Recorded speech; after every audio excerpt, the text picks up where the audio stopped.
আমার প্রিয়জনেরা ভালো আছেন তো? এই সকালটা কেমন লাগছে? আনন্দে আছেন?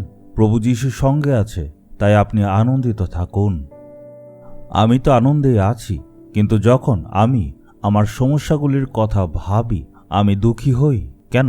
আপনার পরিবারে বা আপনার কাজে কর্মে ব্যবসায় কোনো সমস্যা আছে? আপনি কি জানেন ঈশ্বর কি প্রতিজ্ঞা করছেন? বাইবেলটা একটু খুলুন, আমরা দেখব প্রেরিত 15 অধ্যায় আর 16 পদ। সব ধ্বংসস্থান আবার গাঁথব এবং পুনরায় স্থাপন করব। আপনার জীবনে কিছু জিনিস ধ্বংস হয়ে গেছে না? আমি সেগুলি পুনরায় গাঁথব, আবার স্থাপন করব, এটাই ঈশ্বর বলছেন। আমরা যখন কোথাও দেখি কাজ হচ্ছে, আমরা যদি তাদের জিজ্ঞেস করি আপনারা কি করছেন, তারা বলবে বিল্ডিংটাকে আবার নতুন করে আমরা বানাচ্ছি। এই পুরনো বিল্ডিংটাকে আমরা মেরামত করছি, যা ধ্বংস হয়েছে আমরা সরিয়ে দেব, কিন্তু বিল্ডিংটা আগের মতোই থাকবে। ডিজাইন ঠিকই থাকবে, যেখানে মেরামত দরকার সেগুলি আমরা করব। নতুন দেখতে যাতে হয় নতুন রং দেব। এমনকি আপনারা দেখেছেন?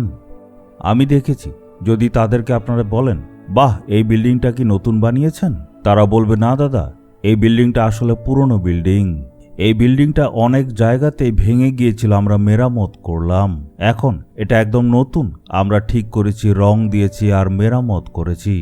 একইভাবে হয়তো আজকে আপনার পরিবার, আপনার বাচ্চাদের জীবন একদম ধ্বংস হয়েছে, ভাঙা বিল্ডিংয়ের মতো হয়ে গেছে, ছারখার হয়ে গেছে। আপনার সেবা কাজ, আপনার ব্যবসা, আপনার পরিবারের কি অবস্থা? আমার একটা ভুলের জন্য অনেক ক্ষতি হয়েছে, এখন সব ধ্বংস হয়ে গেছে। ঈশ্বর বলছেন আমি সবকিছু পুনর্স্থাপিত করব। ঈশ্বরের হাতে সেটা অর্পণ করুন, সঠিক ব্যক্তিকে দিলে সেটা ঠিক করে দেবেন। সেই সঠিক ব্যক্তি হচ্ছেন যিশু। একমাত্র উনি আপনার এই ধ্বংস হওয়া জীবনকে আবার পুনঃস্থাপিত করে আশীর্বাদ করবেন। ঈশ্বর বিশ্ব ব্রহ্মাণ্ড বানিয়েছে আর সুন্দরভাবে বানিয়েছেন। পৃথিবী ঘোর আর শূন্য ছিল।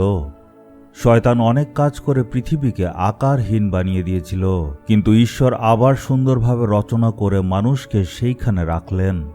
কিন্তু শয়তান আবার প্রবেশ করে মানুষকে পাপের মধ্যে ঠেলে দিয়ে অভিশাপ নিয়ে আসলো। সেই অভিশাপ থেকে মুক্ত করার জন্য মানুষরূপে ঈশ্বর আসলেন, তিনি যিশু।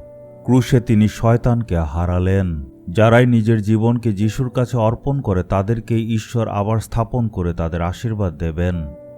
আমার জীবনেও পাপ আমাকে ধ্বংস করে দিয়েছিল। আমি মৃত্যুর সামনে ছিলাম, কিন্তু যখন যিশুর কাছে অর্পণ করলাম, উনি আমাকে সুস্থ করে আমাকে পুনর্স্থাপন করলেন। আপনার জন্যও করবেন। আজকে আপনার জীবন ঈশ্বরের হাতে দেবেন। হে প্রভু, পাপের কারণে, ভুল সিদ্ধান্তের কারণে, অপরাধ এবং অভিশাপের কারণে আমার জীবন ধ্বংস হয়ে গেছে। আপনি সব ঠিক করে আমার জীবনকে আবার স্থাপিত করুন। এমন প্রার্থনা করলে উনি করে দেবেন।